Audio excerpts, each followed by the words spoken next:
Spiral,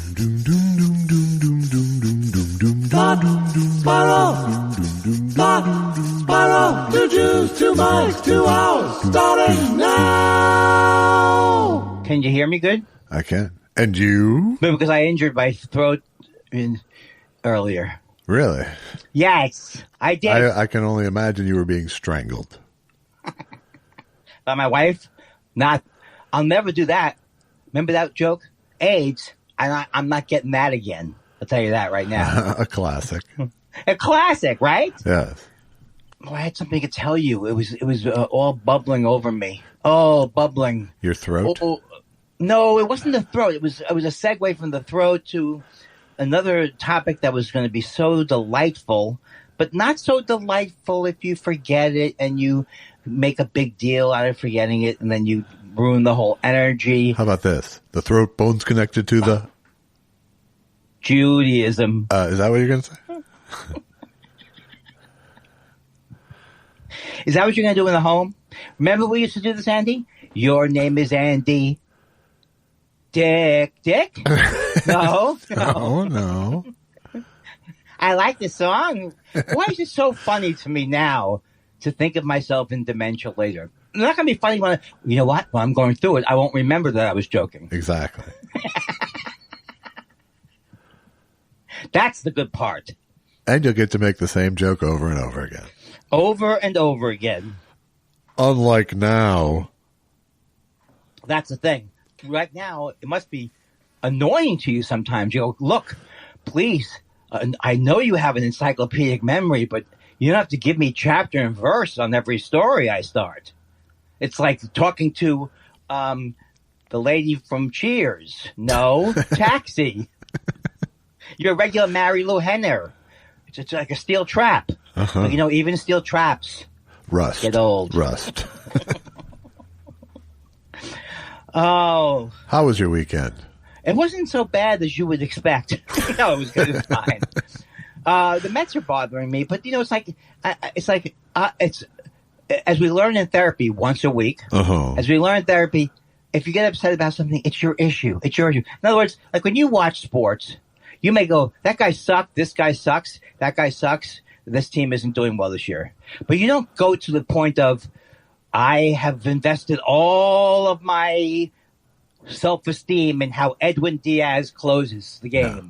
So when he gives up a home run in the bottom of the ninth, that's really saying I'm terrible, and I'm terrible for rooting for them. I consider myself the healthiest sports fan in America. I think you are. I agree. I can't think of anybody. Now, many people would argue you've kept yourself slightly at a distance, but you said you actually high-fived, didn't you? Well, I've done the occasional fist pump. I don't high-five because I sit here alone, but... No. You had the rally flag. You had something that you used to do in 1972 that you did with your brother with the rally flags or the towels, the terrible towels. No. There was the Homer Hanky in 1987. That's what I meant, the Homer Hanky. That's exactly right. What a terrible name for a thing. Well, it's Minnesota. What can I tell you? They don't want it. They're not going to do anything as aggressive as a terrible towel in Minnesota. The home run hanky. The Homer Hanky. The Homer Hanky. Did you bring your Homer Hanky? Homer Hanky. I love it. I love it very much. That was a magical time, that 1987 home World Series run. You see, that's the way I feel about. Have I mentioned to you? And I don't think I have. Because Wait.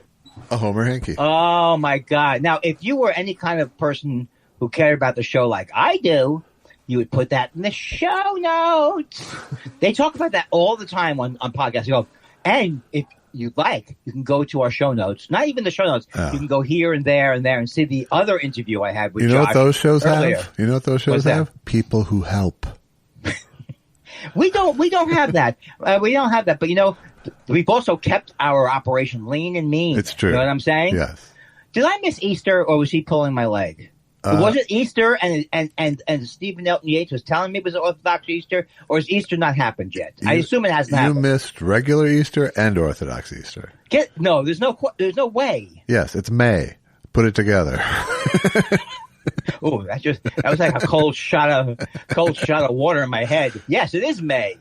Well, have I missed Mother's Day too? No. We still got that Okay. coming up. Oh, what am I supposed to do? So- My mother's dead. You're right. So do something falsely dramatic because it's Mother's Day. Are we recording anytime near Mother's Day? Yes, the Monday after Mother's Day. Yes. So this is what I assume. I go, how was your weekend? It was okay.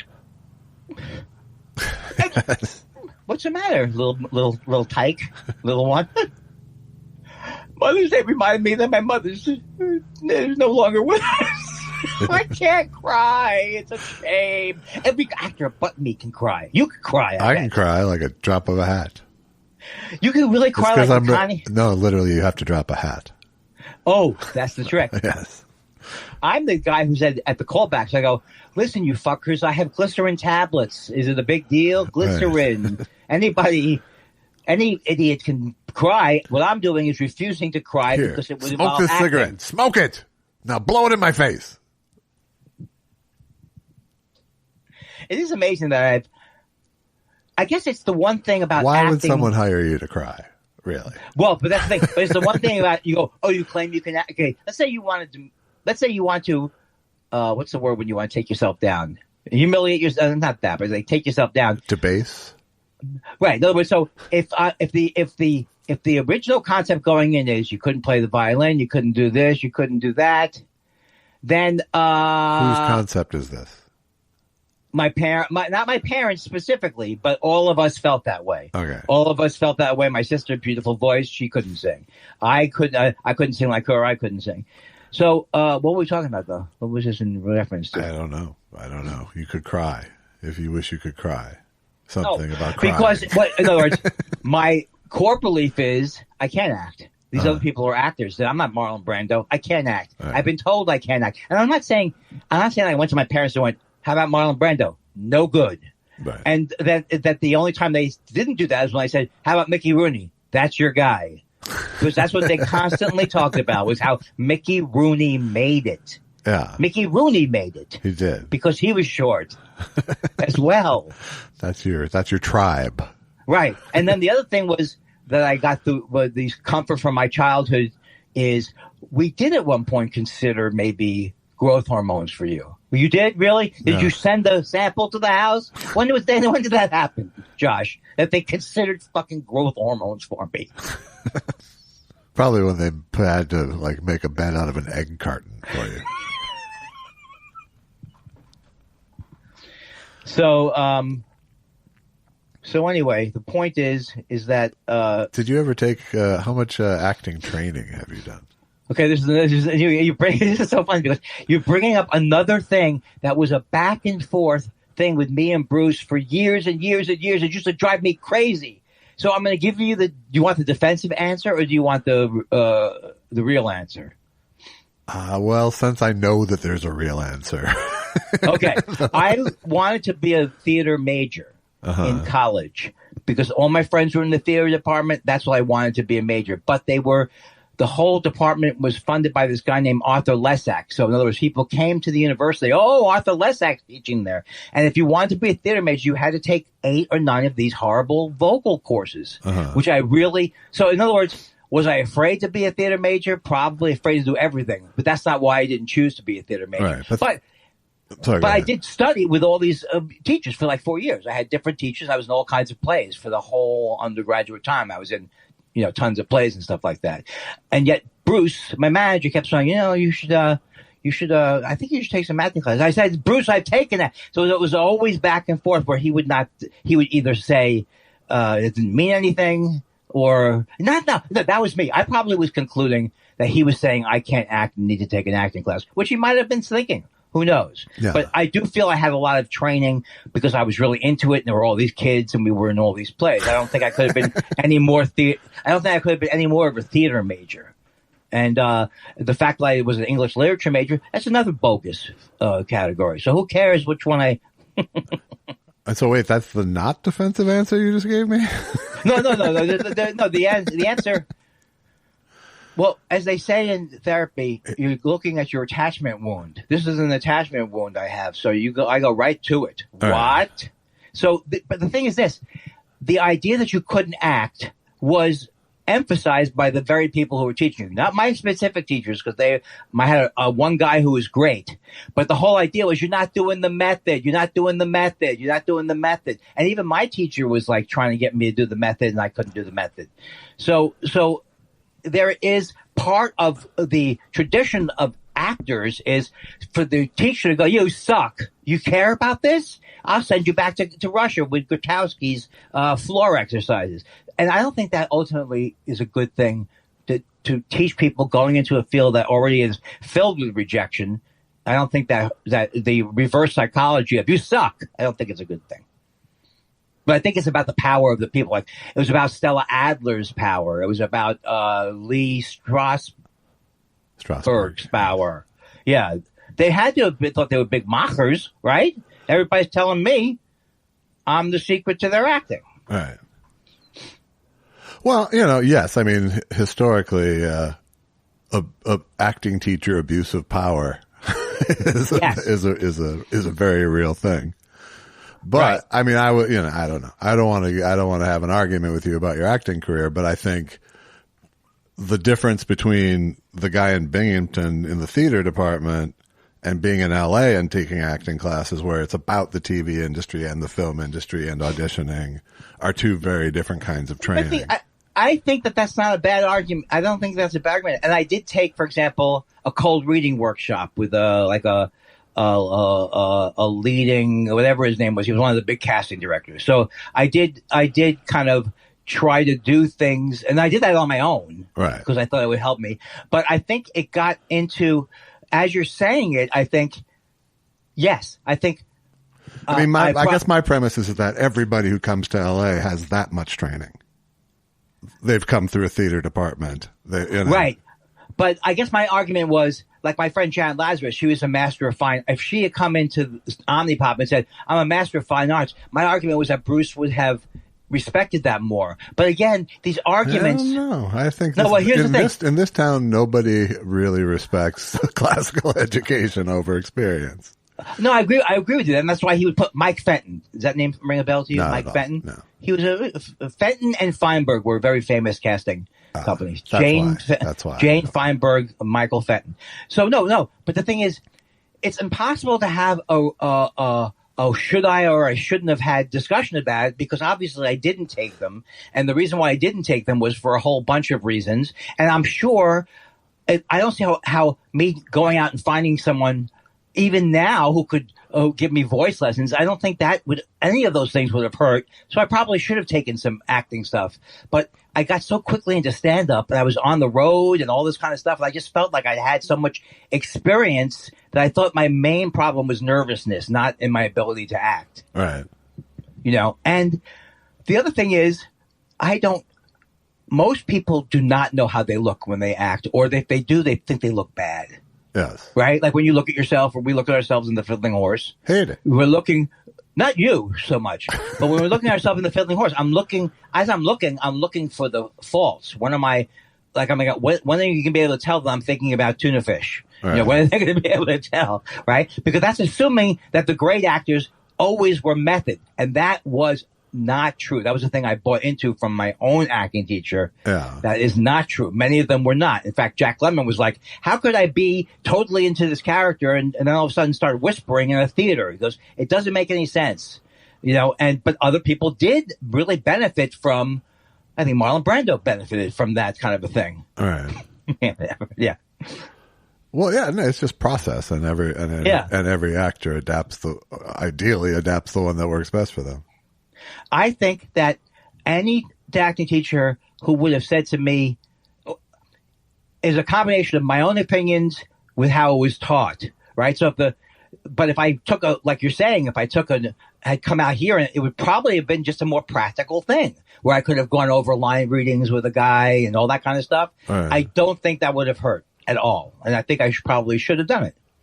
Yeah, and I'm not asking you to conjure regret. I'm just curious about this conversation started with you talking about wanting to cry in something, and do you really have to prompt me to conjure regret? No, Josh? I just don't want to be seen as the catalyst. Oh, okay.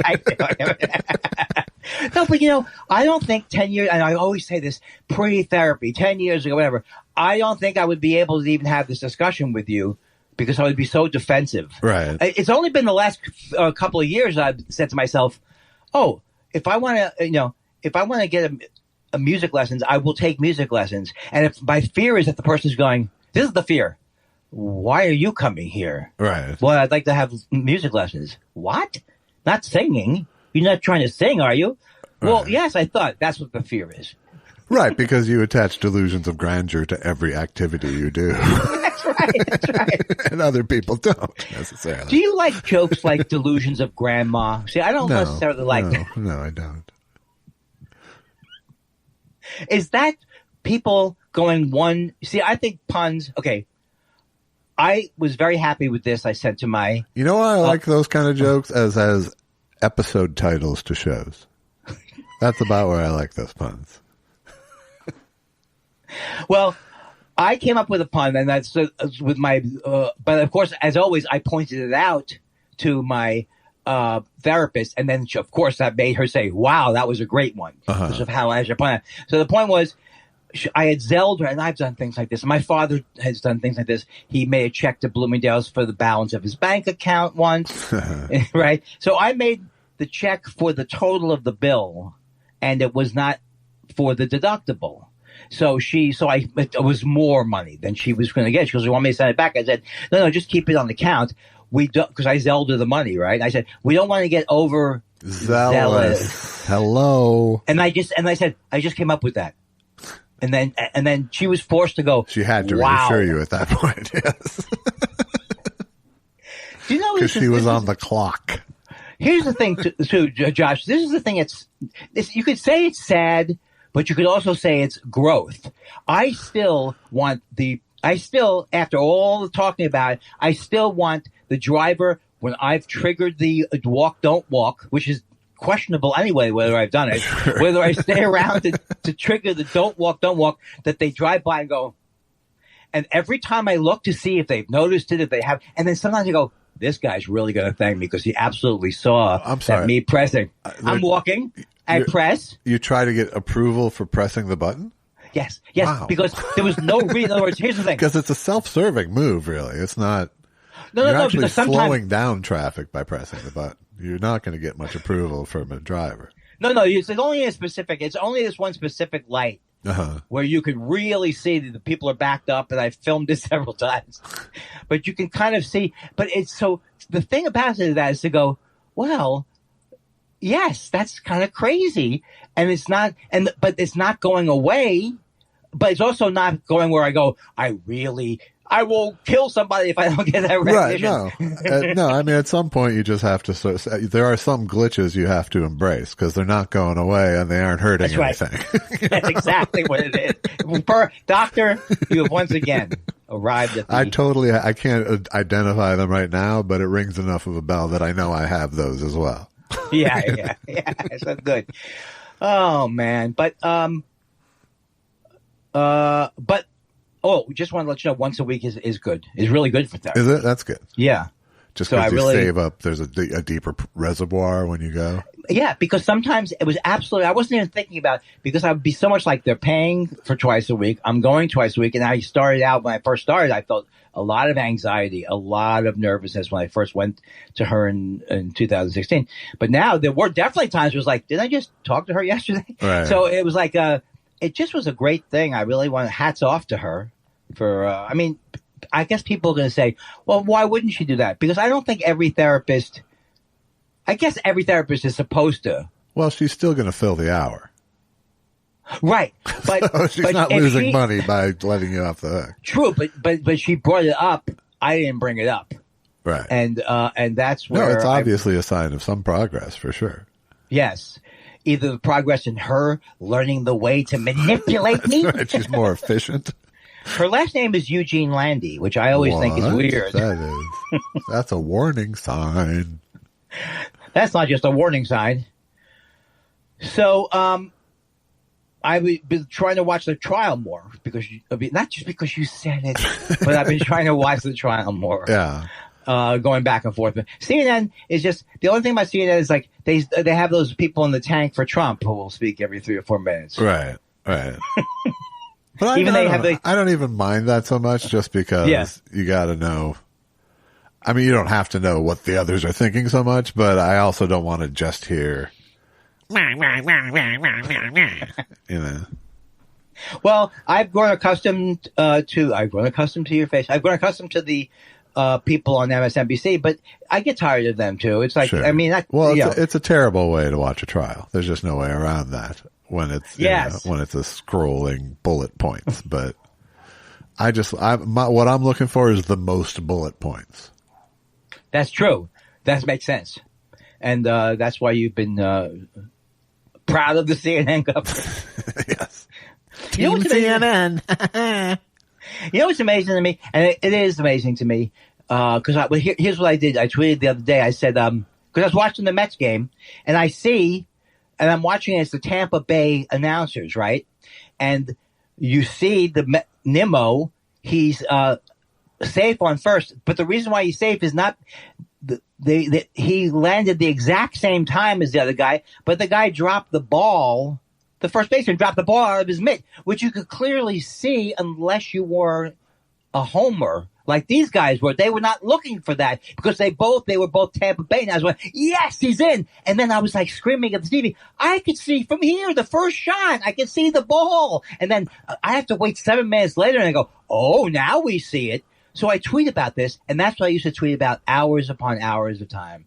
The thing that happened, and I couldn't believe it. And maybe one person would say, yeah, I'm watching the same thing. Uh-huh. Isn't that crazy? You never get the time back, and it's gone. Twitter, I believe, is the end of the idea of, and I made fun of it going in. What do I want to tell people what I'm eating for lunch? Yeah, well, everybody made that joke going in. No. You have to say everybody made that joke. Okay, but I want to put a timeline on this, right? Because when I came up with my why am I going to what someone texted me in the car? Okay, let me pull over and text you back. All those things were early on. Maybe not the first genius to come up with it, but certainly not a horrible thing to have come up with. I was like, what's the point of this? Well, now we know what the point of it is. Right. You don't want to talk to somebody, and you're texting them, so the joke is over. Let me get this straight. Instead of calling someone, I pull over to the side of the road. I have a compass. I have a protractor. I have a third thing. Which would that be? What's the abacus? It's like that. There you go. Yeah, that's my jokes. I bored you. Yes, you're a pioneer in being annoyed, Andy. Cutting edge of being irked. Well, here's the thing. I never have said, and that I'm, except anybody who says I never have said is suspicious. But I never said that I never came up with hack jokes at the same time other people did, because I know that I was very protective of this joke, which was I'm in not Minnesota. I'm in small town. I'm in Lincoln, Nebraska. I call up. They say New York style pizza. The guy comes to the door. He goes, "Here's your fucking pizza." I said, "That is New York style." Now, I did come up with that on my own, but so did Fran Salamita, and so did half of the half the people in America have come up with that joke. Yeah, it's not like you're immune to the zeitgeist. That's true. I'm not. I want you to repeat that so everyone gets it. I am not immune to the zeitgeist. Speaking of zeitgeist, I was like, aside from watching what the hell is it called? In Cold Blood the other night. Oh, the one with the actor playing. The original In Cold Blood. Yeah, with Robert Blake et al. Pretty darn good movie. And extra creepy because Robert Blake's actually a murderer. Because he got the guy to. What do you mean? I mean, because he's playing the sad murderer. I forgot he's playing the sad murderer in that movie. Right? You could say he said that's why he did get accused of killing that woman. Yeah, because he played that one guy. Yeah. But other than that, I watched very current television this weekend. Very current. Let me hear. Let's see what you got. I watched Seinfeld's terrible movie. Oh my God, how terrible it is. Richard Roper said it is the worst movie And so I just know that was one critic. So this is the worst movie ever made. It's not the worst movie ever made, but it is.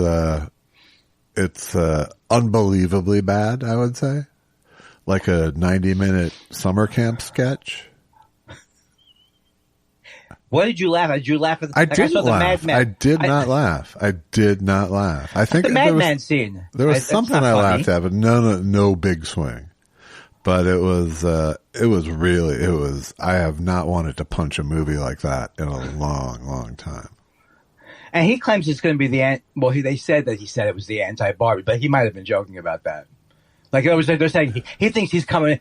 I need to make this it's the anti-Barbie, but he could have just been at a promotional thing going, it's the anti-Barbie. Right.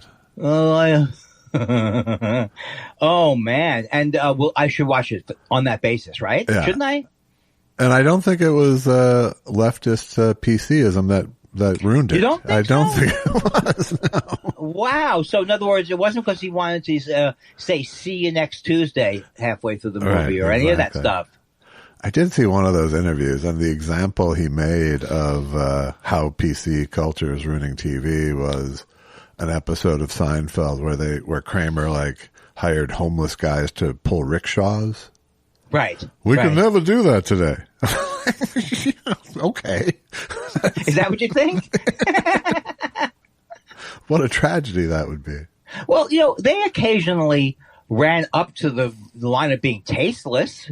You know what I mean? Like a joke that 20 years ago, I don't know if they had so many, well, they didn't have homosexual, but any of those shows you go back and go look at the Judd Apatow movies, they had a lot of homos. Absolutely. No, yeah, they all break today's standards. Right. Yeah. But I would also say that, if you look at early to mid 70s TV standards, like in the 80s, you couldn't do any of that stuff. Right, because of Reagan and. Well, no, just look at all the language on All in the Family, even though it was in context. Right, exactly. Yeah, I don't know why I said none of that Reagan. could have been in a sitcom in the 80s. Yes, you're right. And so society changes, is my point, over time, and 10 years is a long time. Right, and for example, by those standards, those same people were making the arguments that you couldn't. The same people were making the arguments you couldn't do All in the Family today. Which is what people have been saying who are in the right wing. Right. A lot often. But that was true 10 years after All in the Family.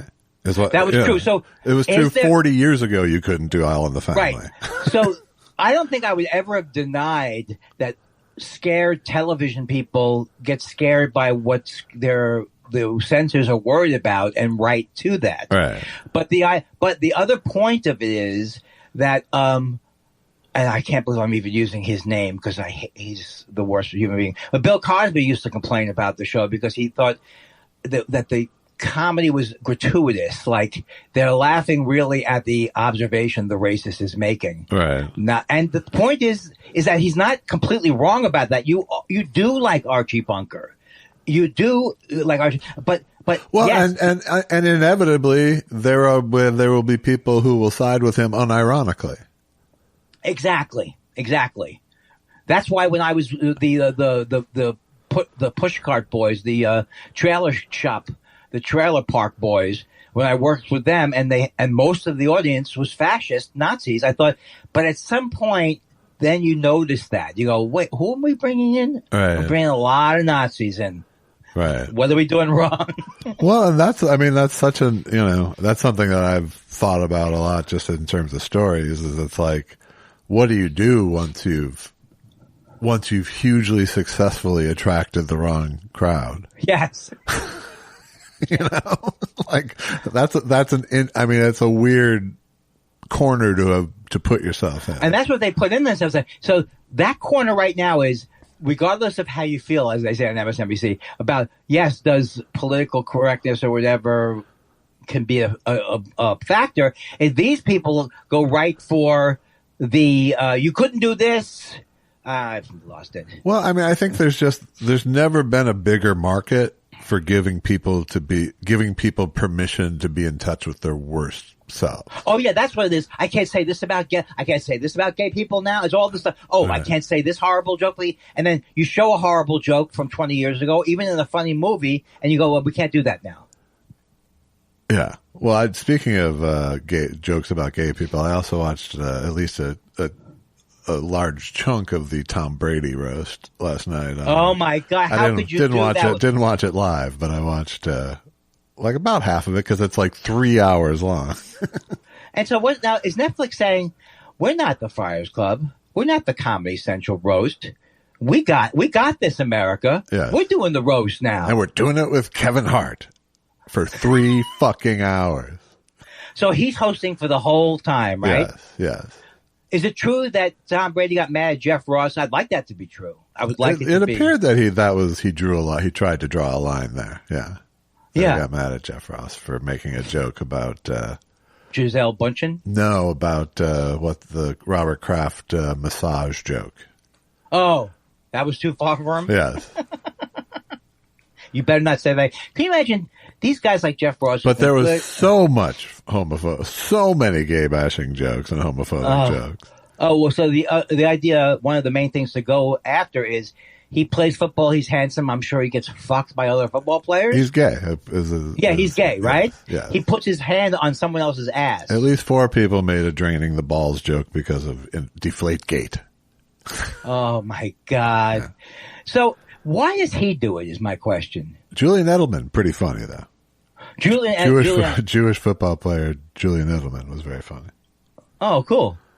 But yeah, no, it was excruciatingly long. Yeah. But why does Tom Brady do it? What's the point of him doing it? He wants to stay. I don't want to say he wants to. It's like an ego thing. What's the point of him doing it? Why would he be yeah, roasted? it's an ego thing. Sure. But he's like, because I heard him being interviewed, they were showing like, it was a really big thing, of all the things I've done, this was, he was like almost saying, of all the things I've done, this is another one, was basically what he was saying in the promo. Well, it's a 3-hour TV show about him.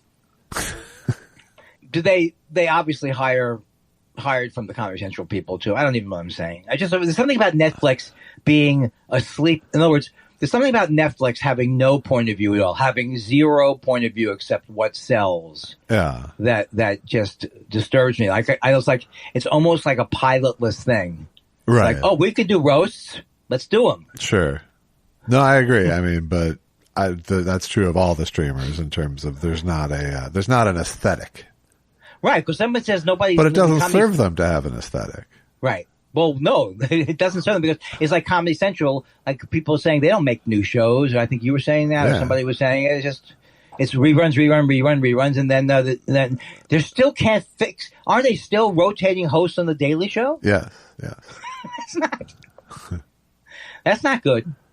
So, here's my thing. What happens is the economics start to determine this thing. The changing economics. Like in the 80s, you could go, we're the home of HBO. We're the home of good stuff. And you could try to do that for a while. Right. Prestige TV was the thing. Prestige TV. But now, of course, that's not true about HBO because they have Bill Maher right next to... but HBO has been erased as an entity by Max. I mean, they have done all they can to sort of erase HBO as the brand. Max? Oh, that Max is the same people, but they want it to be called Max? It's now? Warner Brothers, yeah. Oh, okay. I hate that name, by the way. I mean, I don't think it doesn't matter, I guess. But it means the max, the most you could have of everything. Or it means a guy named Max.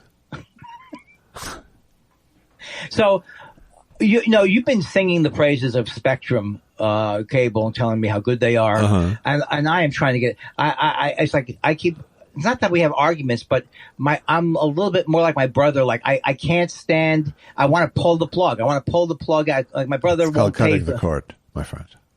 That's right. That's why pulling the plug is what we do to you. Cutting the cord is what you do to TV. Don't pull the plug. And if you are going to, at least do it in a way that's Andy, look at those birds, right? Boop, like that. Sure. You don't make a big deal out of it. Exactly. And even if I go, I can't. Yes, you can. Right? You're escorting me to the other side. I'll just pretend you're smoking pot. Hold it in. I want LSD on my deathbed. I want magic mushrooms on my deathbed. Try either of those right now, and it will be. Yeah, I really do get excited about unsupervised hallucinogenic use. Yeah. But I know that it never works. It never works the unsupervised. I mean, I've been through it. I've gone through it, and I'm more like Allison now. It's where because it's like, the story ends with a sentence that begins, Susan found him. It's really, well, that's the thing also. I mean, I don't want to get to be a bummer, but James Honeyman Scott, who was the lead guitarist of the Pretenders, he probably did die from someone giving him a drug that was the wrong drug.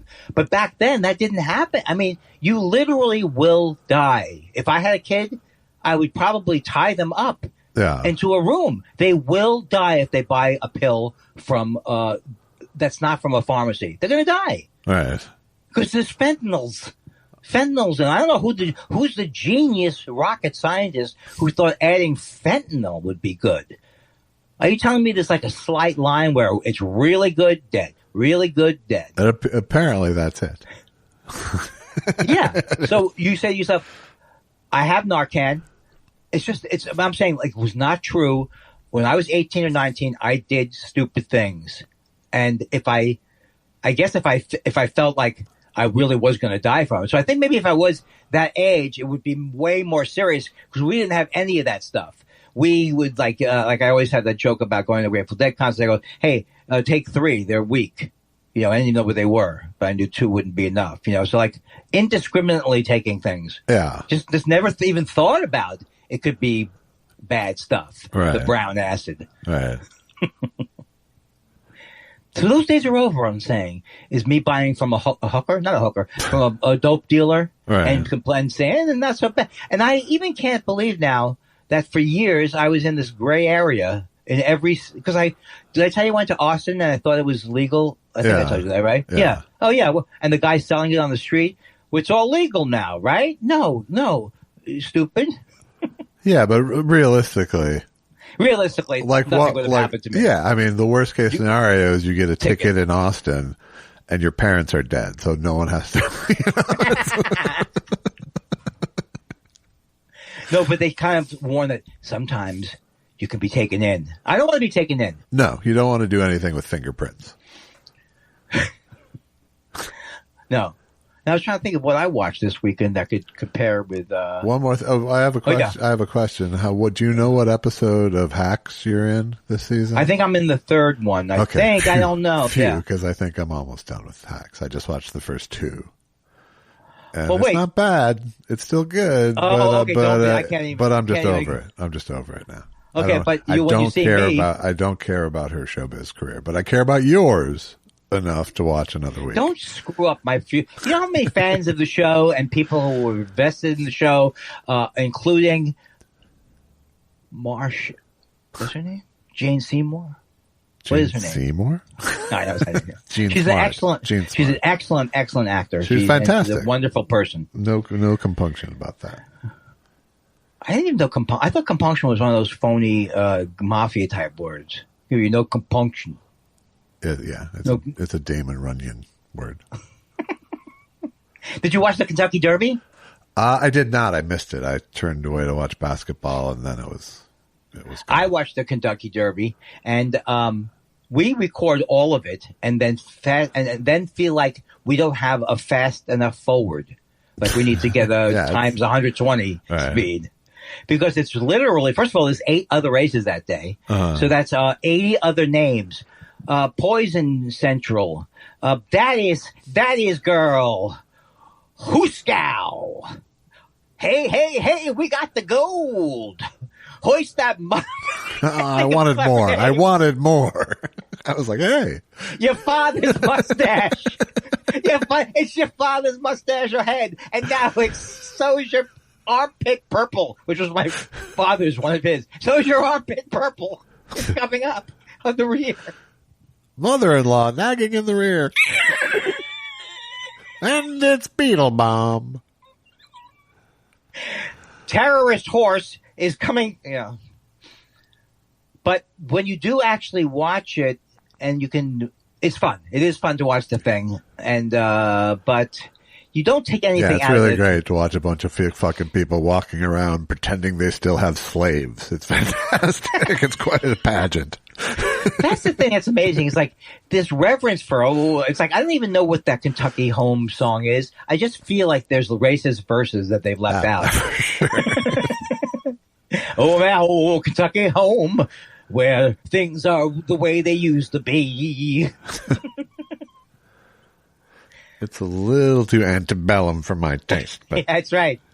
And also, it's not delightful to me, these stupid hats and horrible. And they don't look like, what a beautiful gown. It looks like a $4 dress and a $2 hat. Yeah. Even if they're the celebrities. There's very few people who dismiss an event where people show up in costume faster than me. Be it Kentucky Derby, Met Gala, or mere Halloween party. You don't want that cosplay. I do not. No.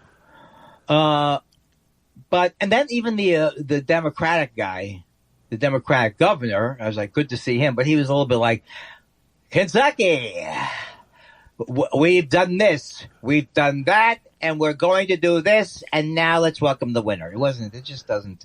Yeah, politicians don't look good at those things. I know, they have to do it. But if we can win how many Kentucky, how many times a year is there a positive spotlight on Kentucky?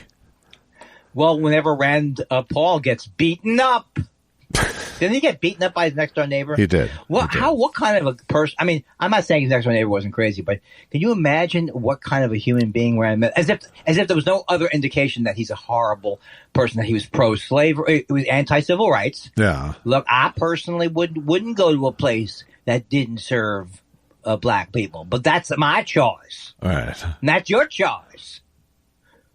Imagine someone where did he get that from? When do you want to get that from his father?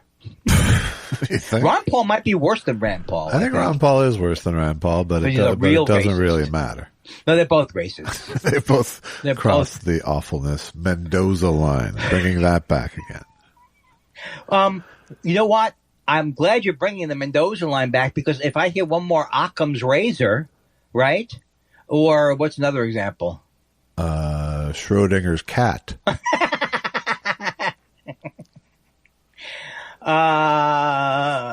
I just understood that Schrodinger's thing again a month ago. This is the thing about the quantum books.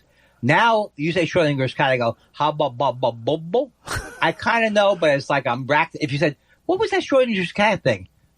Oh, I could go into it, but it's too boring. I can give you all the details. Yeah. But I do kind of really know. You have a little too much of Heisenberg's uncertainty. You know what Heisenberg's uncertainty was most uncertain about? Was leaving the Nazis. He didn't want to leave. I'm not saying he was a blatant. In other words, he wanted to take advantage of the system, kind of. And yet, don't get me wrong, Heisenberg was one of the big ones. Don't get me. Sure, one of the giants. One of the giants. Yes. Look, he's on the Mount Rushmore of uncertainty. But it's like, for example, Wagner. You can't tell me not to like Wagner now. Sorry. Too late. I'm already or is that Superman? He's John Williams. It's old John Williams. We were watching this old movie as we can do, but very much not leaving the channel on Turner Classic Movies. We don't want to be accused of being old. No. But this movie had what a lot of old movies are plagued by, where they're so into highlighting the music. It's wall to wall, right? As Jim, what's his name, said in the Modern Romance. It's wall to wall, and it's also one of these. We're going to do the same theme for the whole movie. It's like a melody. It's not a song. Yeah. It's not Come Back to Georgia. It's more like dee dee da da do do dee dee da, and then it's all the way through the movie. Sometimes it's da da da da da da. Sometimes it's fast. Sometimes it's slow. But you want to kill yourself. And I think it's just bad booking of the person who did it. And I started to think, what if Billy Goldenberg, what if he had some inferior work? Then all the more reason to hold a grudge even longer against him. Oh, he didn't like my songs I sent him. Oh, he didn't know what to say about it. Who's Billy Goldenberg? I'm trying to remember Billy Goldenberg. Isabella Goldenberg's son. Oh, right. Mrs. Goldenberg's son, who was very famous for writing music from movies. So if I could find one, and they good music too, but if I could find one where he wasn't so good, it's like, oh, no wonder he was too busy being a hack. Oh, by the way, you were asking me about if I could find someone I found a kid to digitize your Grudge Rolodex. Did you know that Rolex came up with the Rolodex? I didn't know this. I did not. I didn't. I did not know that. And the Beatles were the Silver Beatles, right? But when they named them the Beatles, it was like the Beatles. Really? I'll have to go back and check. Did you know that the original Let It Be is coming out re-released this week? I think that's great. I will watch that again. Will you watch it again? I will, yeah. Just to see it up-resed, if nothing else. But no, now after watching Get Back so thoroughly, I'm very curious to go back and see. Because I was on LSD. But I have watched it several times. The original Let It Be. I used to rent it on VHS kind of frequently, and I watched it on YouTube in a serialized version several years ago. The last time I watched it was at the Beatle when I was on the most LSD. The highest I've ever been was on the LSD. They were playing every Beatles movie to date. It's Flying in Chase Stadium, them doing Revolution, and that's the only time I saw Let It Be. Yeah, and it stuck with me for other reasons because of the and the Magical Mystery Tour. That was the only time I saw that too. I know that you can see all the time. Magic, right? Well, you can't watch it all the time because it's horrible, but it's but it was available. Is it really bad? It's really bad. Because you were on acid when you watched it, you were the target audience. But that's exactly right. Because when I watched it, you're so right. Because I was like, this is genius. How? Because it's like, well, look out on the left side of the bus and look at the right side of the bus. He's exactly right. The squares don't get it, man. Yeah, it was meant to be a sort of acid trip. It worked. It worked. That's good on that to know level in a way. But isn't everybody kind of like ad-libbing and George and John hanging around? It's a fucking mess. Absolutely. Any good songs? Any good videos? Sure, but it's not worth it. I like when Paul was talking and Get Back about something. I forget what he was trying to recap. No, we made those movies. We like those movies. Those movies were good. He was talking to, because they kept talking the whole thing like, what are we going to do with this? Are we going to make a movie? Or are we going to do this? It's just funny to me that they would talk like we would talk if we were in a band. Maybe we'll do another movie. That was good. People liked the movie. Right. I'm not saying I'm a Beatle. No, but I think, it highlights the fact that they were humanized by Get Back. They were human. In fact, you would have to really read a lot about them to know as much as we do now. I mean, it's invaluable that we saw all that footage of them. That's what I'm saying. Yeah, I won't go as far as invaluable, but it was insightful. What about invaluable don't you understand? All right. I think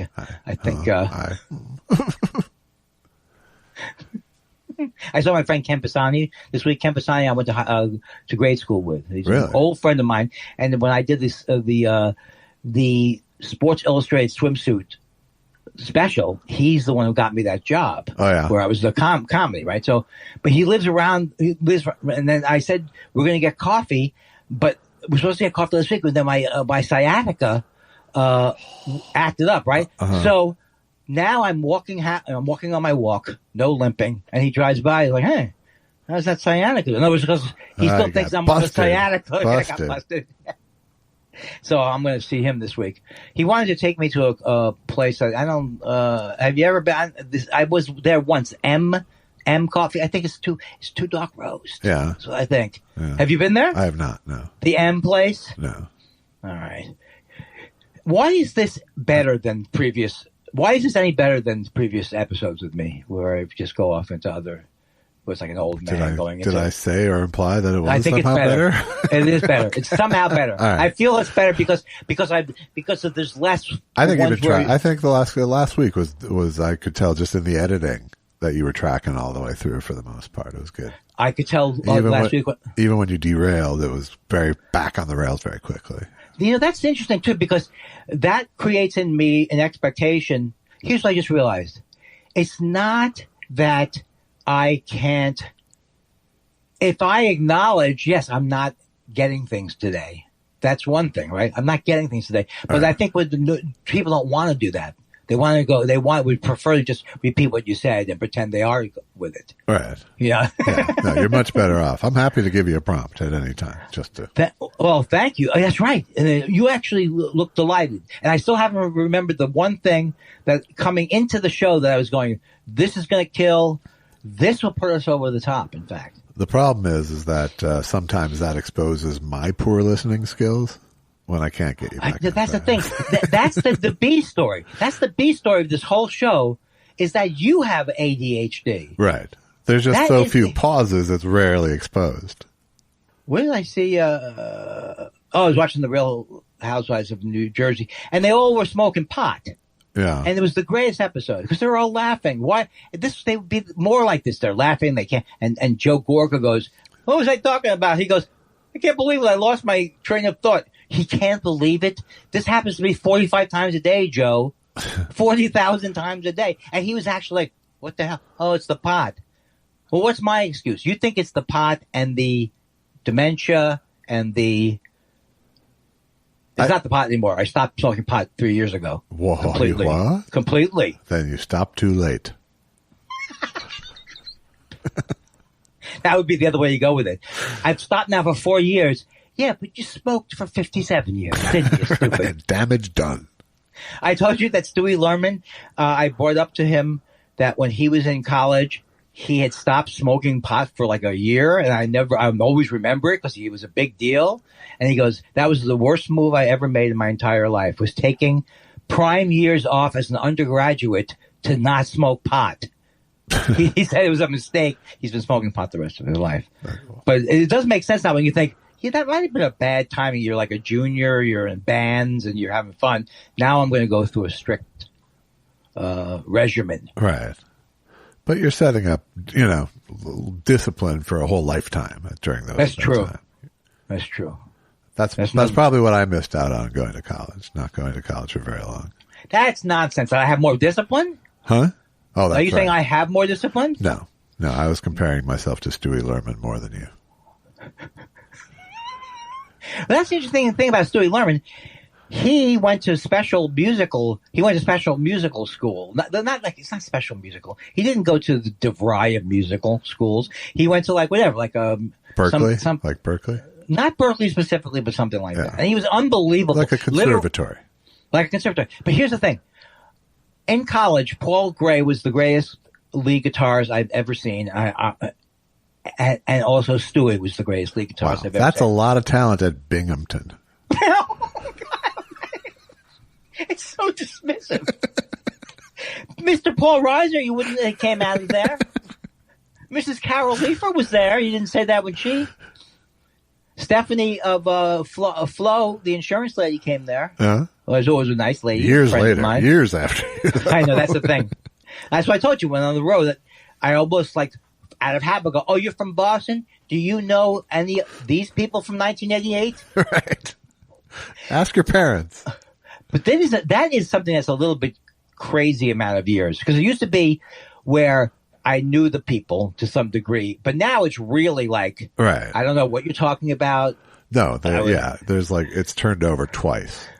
You could be born after the Mets won the World Series is shocking to me. And in 87? Yeah. No, I'm talking about 69. That you couldn't have even been born. Well, this people weren't even... by the way, not 87. That was my team. Right, 86. Oh, that was the Homer hanky. Yes. It's so It's so non-manly. It really is. For a baseball thing. Absolutely. And the Homer hankies. I don't think hanky. I never liked the word. I never liked the idea of a handkerchief. You're calling too much attention to the fact that you're going to use that to blow your nose. That you're putting snot back in your pocket is really the problem. But you shouldn't be doing that, right? The real people don't do that. They use it as a looks beautiful. No, that's a pocket square. I mean, but no, I think there's plenty of people. That's the original idea. There are people who use their hankies. And like my grandfather, I don't condone it. I think it's dirty. That's right. It is something dirty about it. It's like putting, like, if you had a tissue in your pocket and you blew your nose and you tried to place it nicely back in there. Nor would I use cloth diapers if I had a baby. That gets into a whole other thing. This is like, I could never have been a parent because I'm sure that. But all of these things would be I'd be so exhausted from. How did raising your kids go? I didn't get past toilet training. I had a breakdown. I was convinced I was wrong the entire time, but there is a lot of parents who feel that way their entire parenthood time. Oh, they feel what, regret or not regret, but fear? I guess is really right, what it because is. It's hard. Yeah, and a lot of times you are making the wrong decision, but you got to go with it. and that's the thing. But I mean, it literally is. When I look at a thing like if you're 12 and earlier, don't take as much. I don't worry about that. But now you worry about when I read it on the outside of a honey thing. 1 year or younger, don't give these large cell, whatever the thing is that can choke a baby with honey, because there are large cell something or others. I don't know. Under 6 months, about. You can't give honey to a child under like 8 months or 12 months. Okay. Because they can actually choke on it. Okay. Who knew? I saw the kid eating a Lego bacon sandwich just 5 seconds ago. Did you have Legos? You did. So I had Legos. Absolutely. And you loved your Legos. Legos went to good use. A lot of it, we used to have to make all of our guns out of Legos because my mom didn't let us have guns for a while. And do you think? And then she realized we were just making guns out of Legos and loosened up. Oh, so she actually relented. Yes. Yeah. And look, neither you or your brother ended up being a serial killer or anything. True enough. One of my mom's best boss moves of all time was we both had these squirt gun submachine guns. And my brother was a big fucking bully. But we were squirting each other, and my mom was like, if I see you guys squirting at each other in the house again, I'm going to stomp on that squirt gun. And so, did that get your attention? Yeah, it got my attention. My brother, on the other hand, decided to test the thing. So my mom's on the phone one day, and my brother squirts me, and she sees it, and she just keeps talking. She holds out her hand to my brother. My brother gives her the squirt gun. She keeps talking. She steps out the kitchen door onto the back step. She smashes it with her foot. And comes back inside without ever breaking stride with her conversation on the phone. It was the most boss move. And because it was happening to my brother instead of me, I was so delighted. Not to love about it. Oh man! It truly was like the greatest. It's like the pinnacle of my mom's parenting, as far as I'm concerned. So good.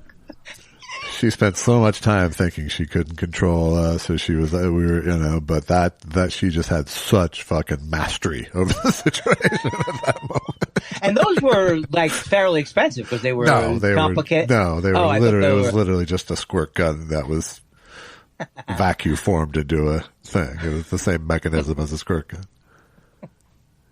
Squirt guns amuse. It's a funny thing to me. Like when I think of like.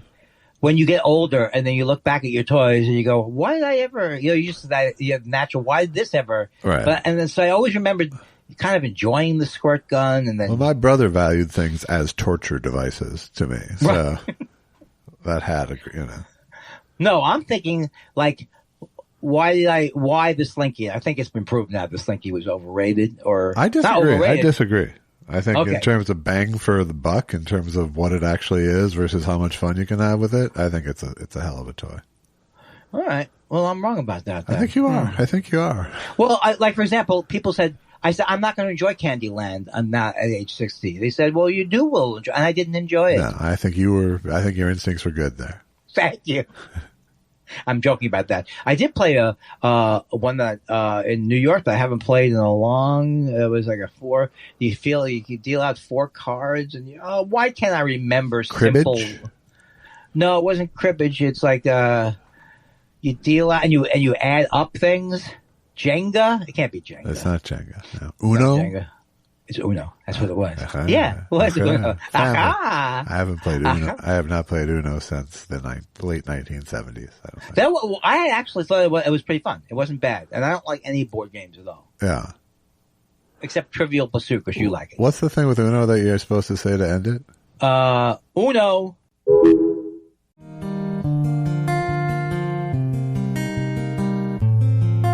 Well, now it's time to take a break from two old talking Jews.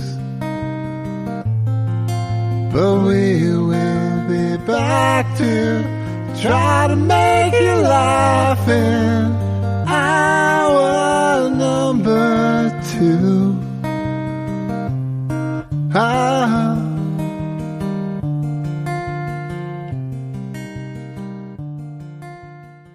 Now we're back.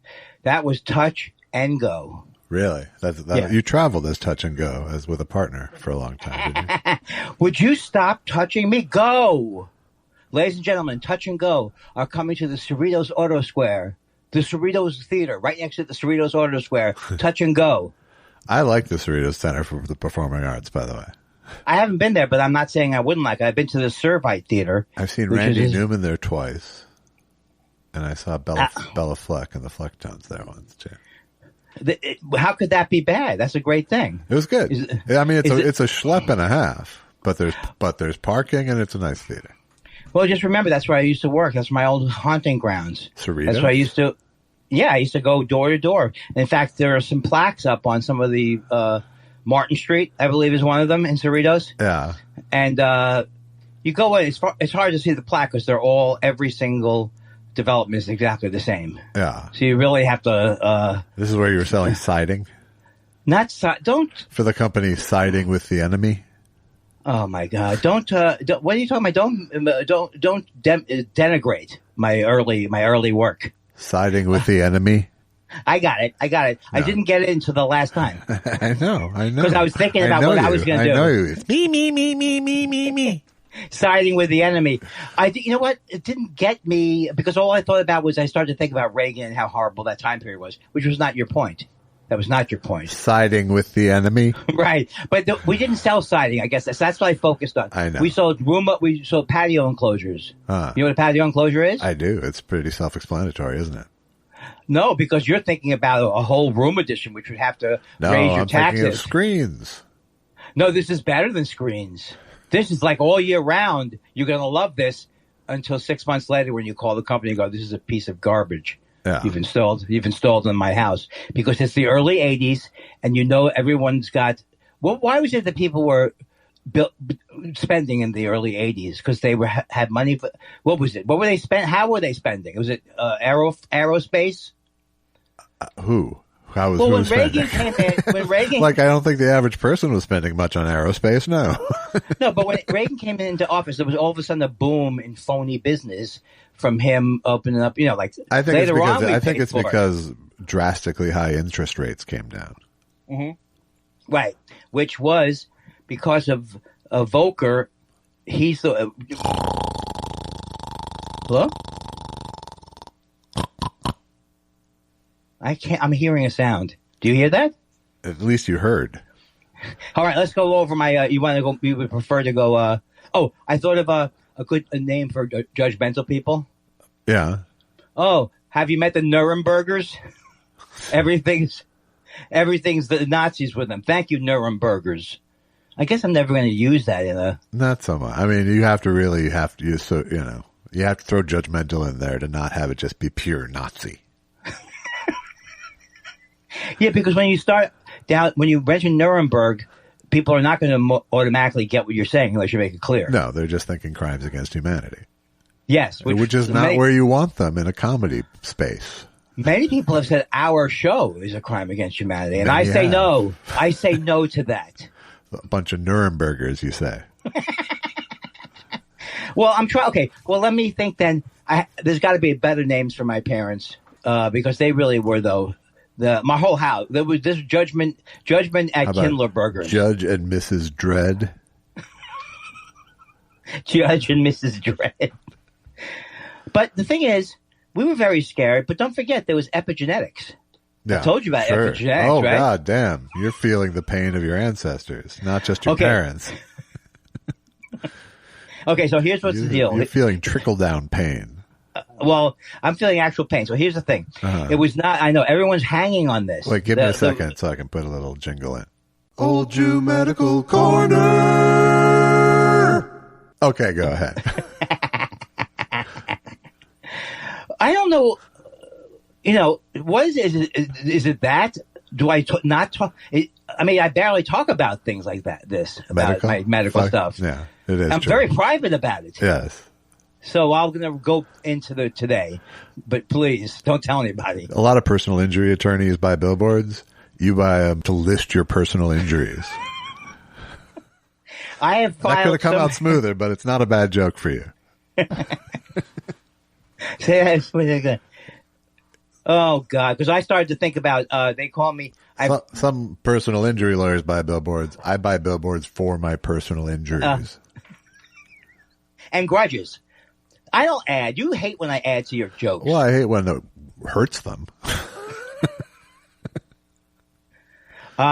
They call me the sweet. What is that guy named? Sweet Sam? Sweet James. Yeah, they call me the Sweet James of fetching.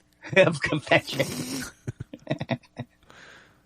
And also, occasionally I would put my mother upside down on a billboard. Do you get it? It's not a joke, but I'm angry.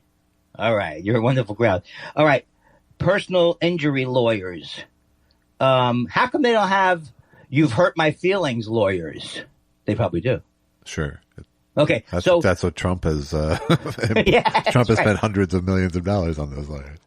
Do you have a drum roll thing that you do? You've already opened up. You've already opened up the segment, as with Dave. Have we opened it up? Dave used to say for hours. Is it opened up? It's opened up. So we have to close it. Okay. I do not have, and drum roll. I do not have sciatica. Can you believe? Now you already know this. So you have sciatic pain, but not sciatica.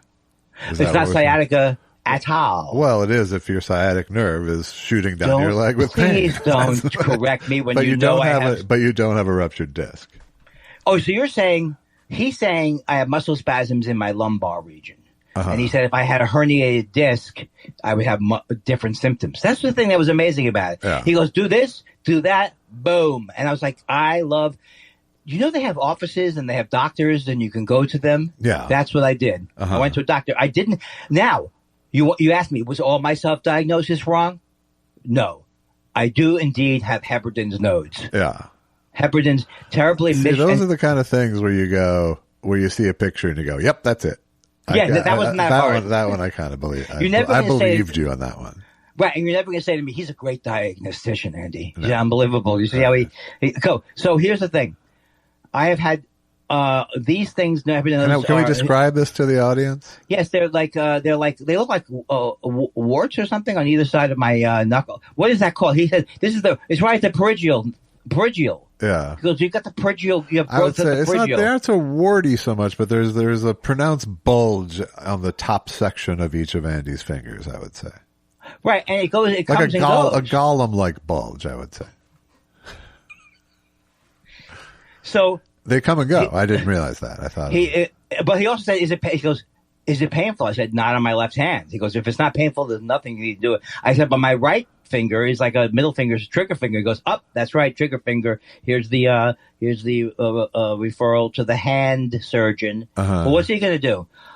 You get in there. He's going to put steroids, just one steroid shot in that middle finger. Yeah. And I said, and today I woke up. I said, I've never felt it's starting to go away. Is starting because to go you don't away. Want to go to that surgeon. I don't want to go to the hand doctor. Do you want to have a shot into your middle? Can't. Let's talk about this, fellas. It's a shot. It's a shot. Have you ever had one of those? I'm sure I've you have. had so many shots, so many places. I really don't even flinch anymore. But don't you? Plus, I have slippery veins, so I've had people just digging and digging and digging in my fucking arm. What do slippery veins mean? Like it's hard to get an IV into my veins, apparently. I would have made the greatest heroin user ever, according to my veins. Yeah. All the smack addicts would come jump along up and volunteer. Yes. Like when I used to go into the drug, where did you do drugs like that? Where would I have done my heroin? When I used to go into the drug rooms. The drug den, let's call it. The drug den.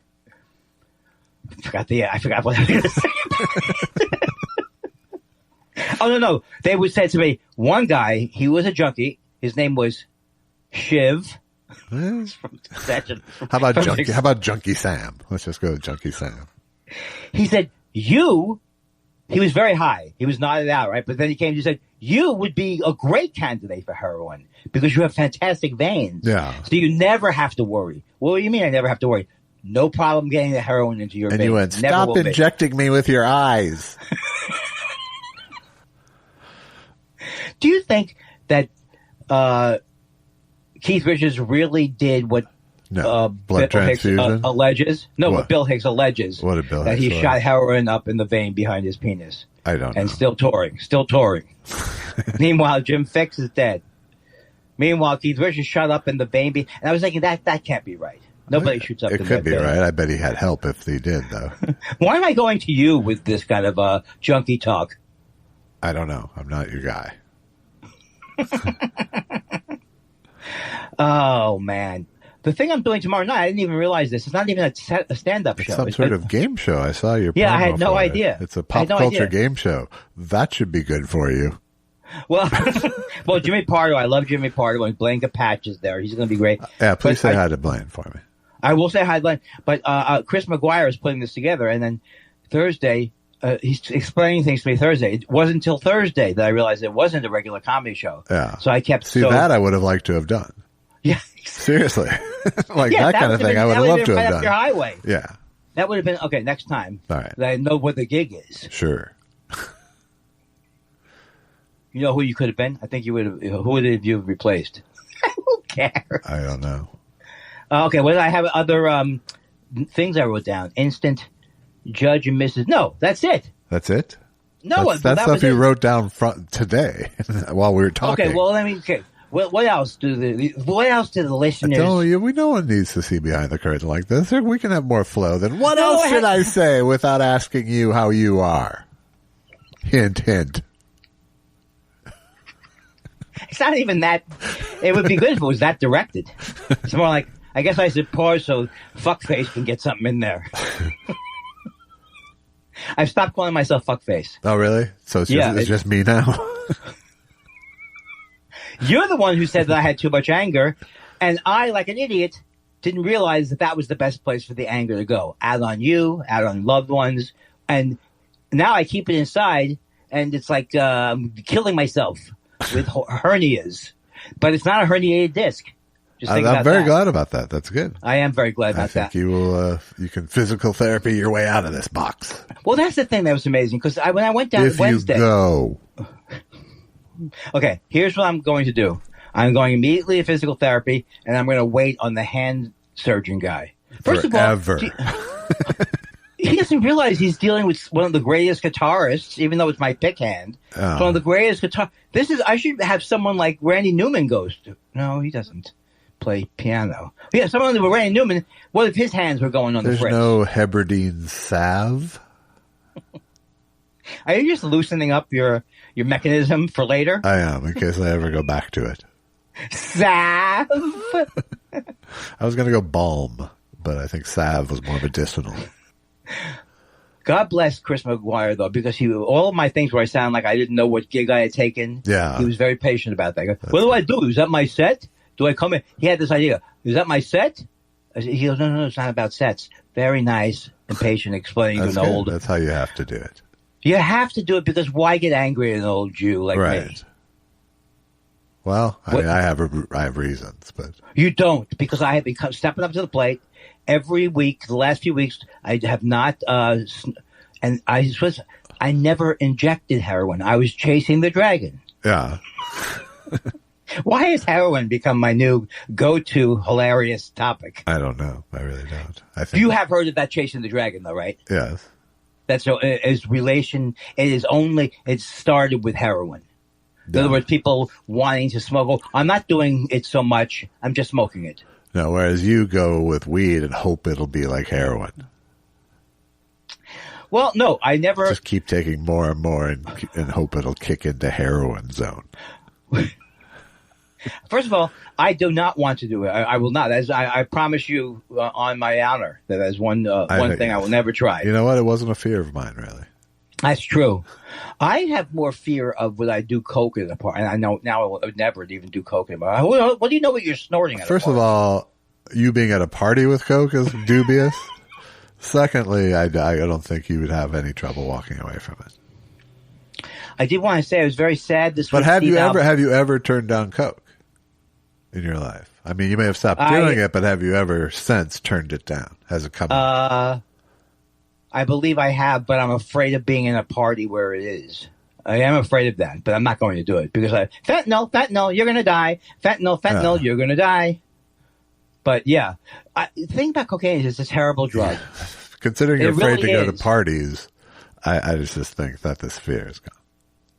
I know it's not a real fear, but sadly, a friend of mine. I mean, I knew him not as well as other people did, but Steve Albini died. This week, and I knew him from going to Chicago, and I spent a day with him once, but I didn't even realize. What was he like hanging out with? Just because he's very grumpy. His personality in the world is very grumpy. The way he is he knows how grumpy he is. So when he tries to not be grumpy, that's good. When he's one-on-one, and he's even apologized to people for his grumpiness. He's like he seemed like an honorable guy in his very specific way. You know, it's like he had his own set of ethics about everything, right? And within that set of ethics, I think he was very ethical.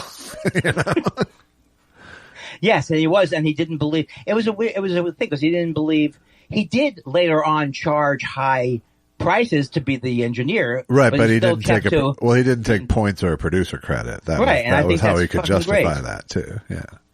Well, but the thing about it is that what I didn't realize about him because I'd lost contact. I think the pandemic lost contact with a lot of people from not traveling anymore. He won 2 bracelets at the World Series of Poker. Oh yeah. I didn't even know this side to him that I've just been reading about in the last few days. He was like, you don't just win, and he won it at a thing called Horse, which is one of the hardest poker games to play. So he really was kind of makes sense guys that an recording engineer's brain would be able to keep track of that many things at once, kind of, and really see. Yeah. You know.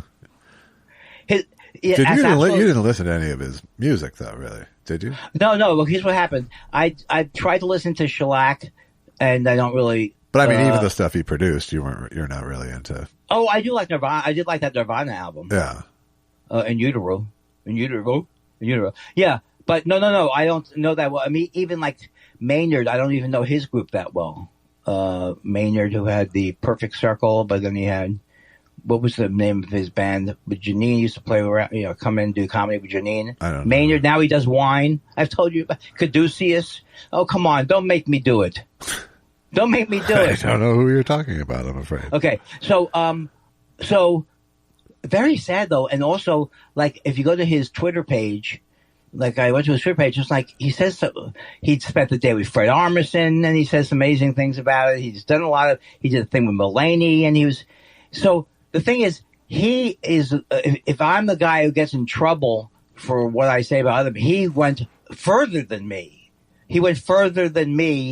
The comments he'd made. Yeah. Like, even people he was friends with later, he went to the Breeders, working with the Breeders, like leading around a cow with, no, that was the Pixies.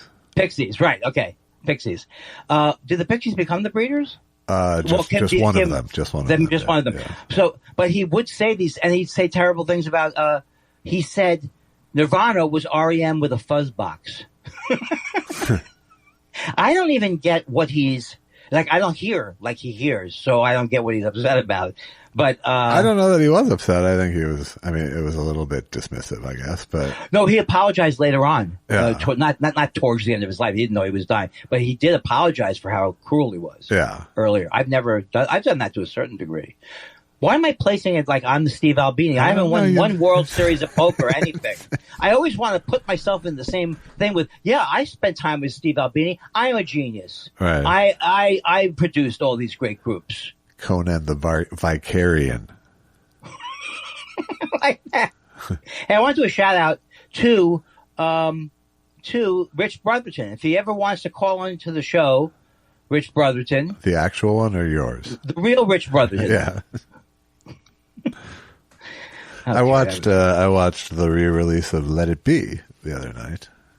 Oh my goodness! I planned to do it. I know it's on Disney, and I have to do it because that was my only memory going in. So the other one was distinct memory of that. Yeah.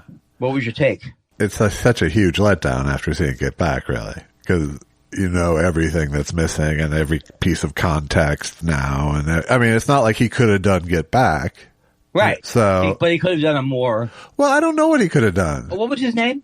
Michael Lindsay Hogg. Right. First of all, he was hired to do a concert movie, and essentially that's what Let It Be ended up being.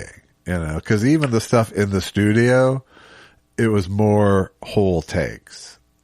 Oh, okay, you know? Right. And they had a little intro thing with him and Peter Jackson talking about the two things because Peter Jackson did this restoration too. You know, and the point that Peter Jackson made briefly was, when he was doing it, all these songs were classics. And so, right. And that's a huge difference. You know, there's a huge entertainment value in Get Back of hearing the kernel of a song you already know. Right. But that wasn't possible with Let It Be. These are all new songs that were all being new songs introduced. that nobody had heard. So you had to so you had to sort of play almost the most complete versions of them. Yes. And that was true in studio and obviously on the rooftop as well. But there's just so much context missing that it's just like this shell of a thing now that you know everything. You know? Right. But it's not that dreary, really. I mean, it was dreary because it was 16 millimeter, certainly. But it was, I think if you watch it again, you'll feel the same kind of way. It's not very dramatic. It doesn't necessarily feel like the end of the Beatles the way everyone said, because everyone who saw it originally saw it when the Beatles ended. So it was right. In that context. I mean, of course it was the end of the Beatles. Yes. But you know so much more from Get Back. You know, they don't mention that George quit the group and Let It Be. They don't mention, you know. Yeah, they don't. You know, they don't mention why they moved from Twickenham to Abbey Road. They don't, you know, it's like, there's none of the drama of what are we making, which was the drama of Get Back, really. It's like, what is this thing we're doing? You know? Why did that one look like Paul was the meanest? Or is that just my memory of it? Well, because there's that famous thing of him and George. I mean, I'll play whatever you want. That's real, you know, there's like a scene, I'll play whatever you want, or I won't play anything or at I all. won't play. Right. Yeah. There's that. And then there's another scene of him talking with John about George kind of being mad at him and, you know, bitchy kind of. But in Get Back, you see the whole scene, you know, and you see them rallying together to go get him back. And you see, you know. Yes, yeah, and go to the house. Yeah, and go to the house and stuff. Twice they went to the house. So there's just none of the drama that was really in that room. A lot of it being about just like, what the fuck is this project that we're doing? Yes. Comes through and Let It Be.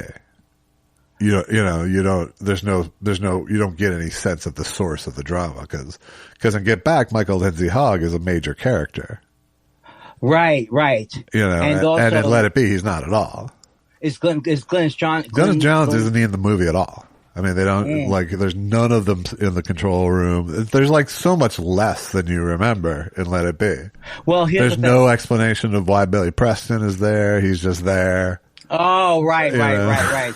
You can't even actually, the way you're saying it now is like, well, of course I know Billy Preston was there because I saw Get Back. Right. Of course I know how to, and I was watching the other day, we were watching it, and Peter Sellers, there's a bad energy when he is a weird the weirdest energy. Well, I mean, Peter Sellers had weird ass energy.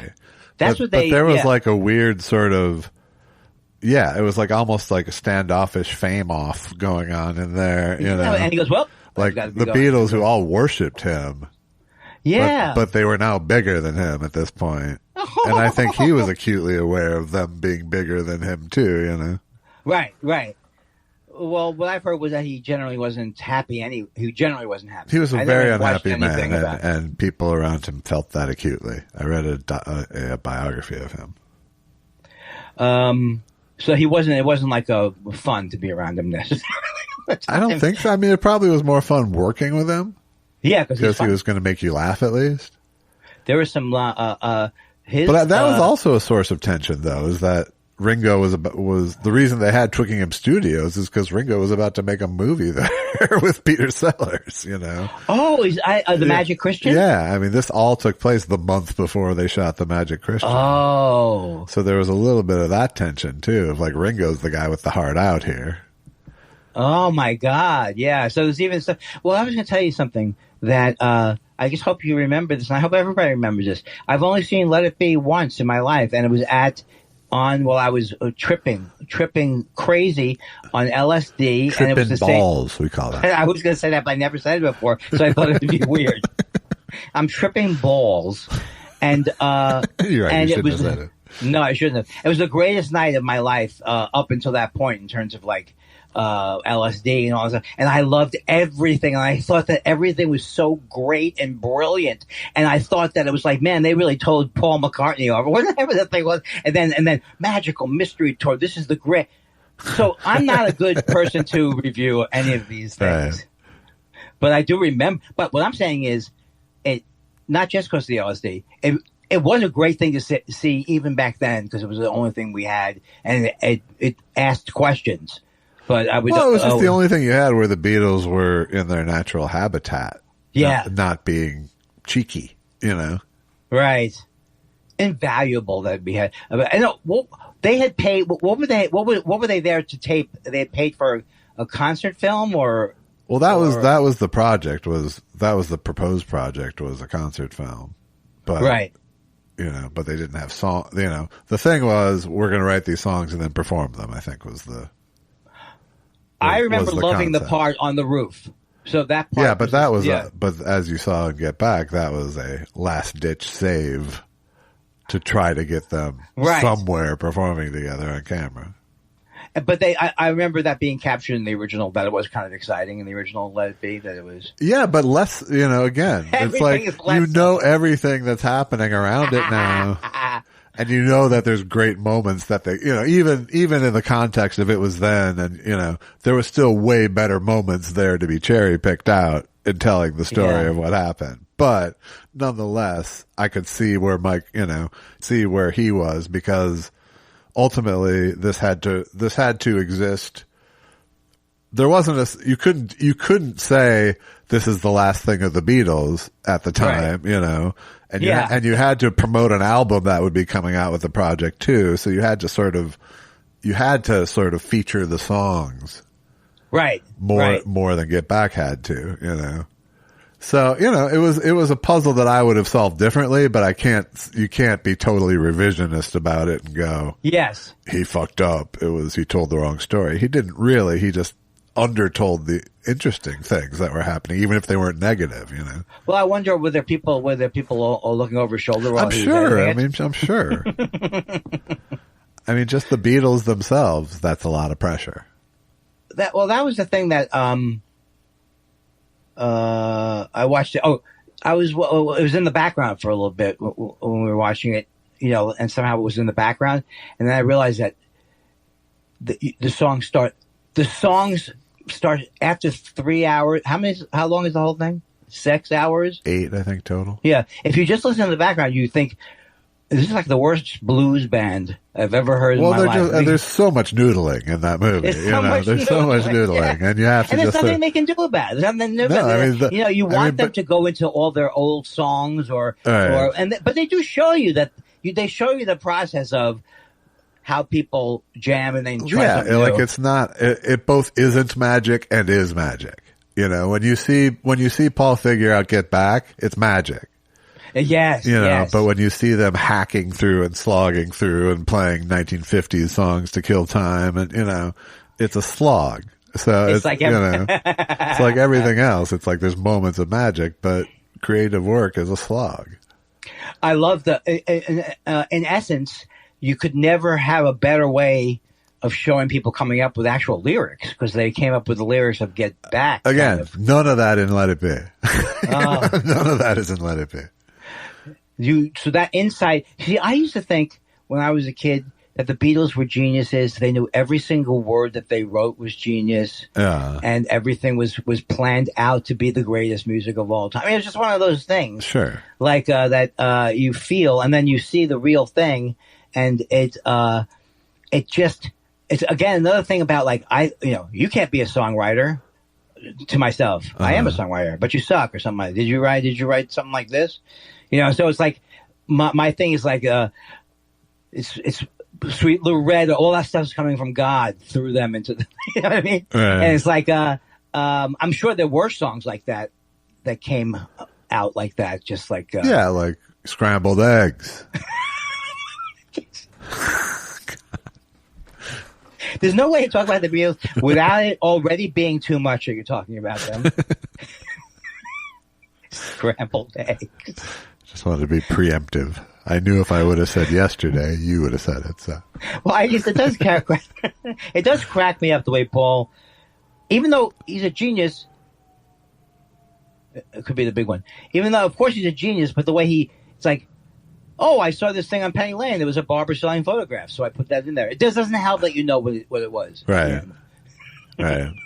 Because I was also thinking these genius English people with the driving a Mac and the phone. I don't even understand what they're talking about. But I wish I wanted to be British, I guess, then. Sure. At age 9 or 10 or 12. Why wouldn't you want to in the mid-60s? It is kind of amazing when you think about I grow up and I realize, okay, this is a fading colonial power. But when I was a kid, I thought it's all happening over there. Right. It's all happening. Yeah. They saved us. They were, Winston Churchill was anti-Hitler. They're invading. The Beatles. They're invading. Welcome, I say. But I guess I'm endlessly not. It's like this is boring in a way, but just your view of your kids or heroic view of what people are when you love them, and it's just nothing to do with I can't explain it. Like, I would have liked to have been in Hamburg screaming at the crowd. Like, it makes it sound so romantic what they went through, when I think what they went through was hard at the beginning. It was totally hard, yeah. I mean, I don't, I think there's a romance to young artists fucking, yes, living like shit so they can do their thing. There is a romance to that. But like watching them do 8 hours of cover sets in Hamburg doesn't sound like fun to me, nor does it sound like fun to be one of them, No, they had to have been on speed. You had to have, some of these drugs they were doing made for tons that of time speed, period. yes. I always think about Bob Dylan, like, that he wasn't on crystal meth. He was on good speed. Back then there was Dexedrine or whatever. Right, exactly. But it was just diet pills. It was just diet pills. But then it's like, I told you the myth of my father and his weight loss, that when my brother and I were both fat kids growing up, and my grandma would be like, but when you're 18 it'll all go away like your father. And we were like, oh, great. And then we found out my dad came out to California to be a counselor at a camp and spent the whole summer on Dexedrine and came home super skinny. Is that true? Yes. Wow. How old was he? He was 18. When did you find out that story? From my dad later in life. And the Dexedrine was good, because I think I had some of that in college. Because I was like, didn't you lose a bunch of weight when you were 18, Dad? And he was like, yeah, because I spent the summer on Dexies. I can't even believe this. This is how you know. Well, this is my father. This is what I get from my father, is the hatred of false narratives. So the joy of correcting his mother's false narrative of, oh, you'll magically lose the baby weight at 18 was absolutely worth it. I was on Dexies. Little Andy Kindler, until he was 30, 35, 32, never could gain I was like, I can eat whatever I want. I was one of those guys. Yeah. I can't even believe how skinny now you have diabetes. Well, here's the thing I want to say about having diabetes. I have it. Oh, yeah. I used to scoff at these people who, like David Letterman, who would say, there's nothing we can do. There's too many varieties of every great food, and we're doomed. Yeah. Right? But, so I always like, you're a cranky old man. But, I love him though. But the truth is, I say it's like I saw someone coming out of she's coming out of the bank. She's eating Twizzlers. Yeah. It's like it's a 40-year-old person. What are you fucking doing? You're too old for Twizzlers. What are you doing? Right. What is in there? Well, it's not just sugar. It's just sugar. It is literally just sugar. Take it from a geriatric haichu, recovering haichu user. Yeah. So 3 or 4 years ago, the idiot.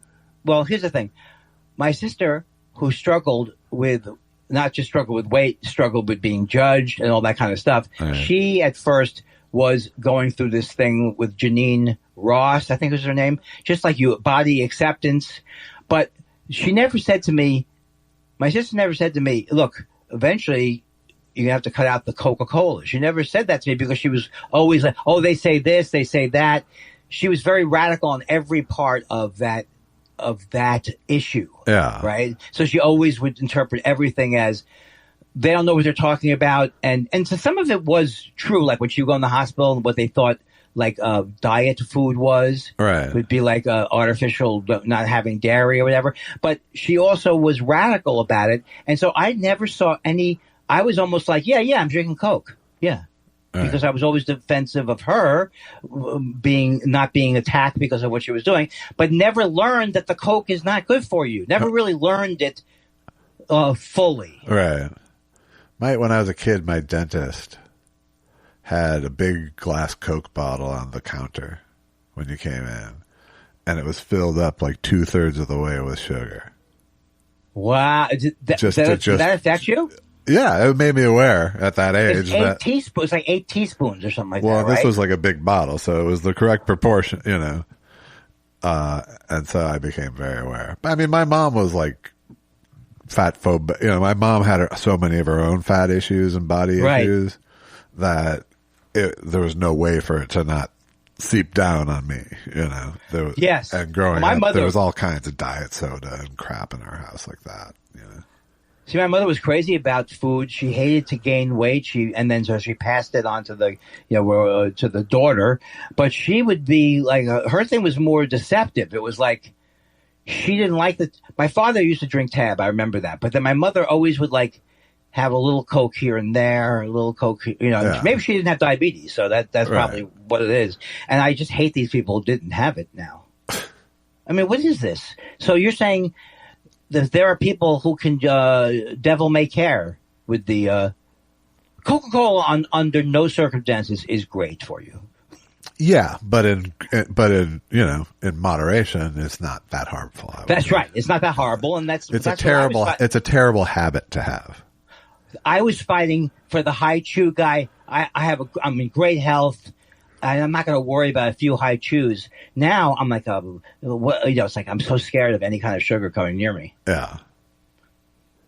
But now they have these studies that say, I hate when the studies say that they also think artificial sweeteners could hurt you.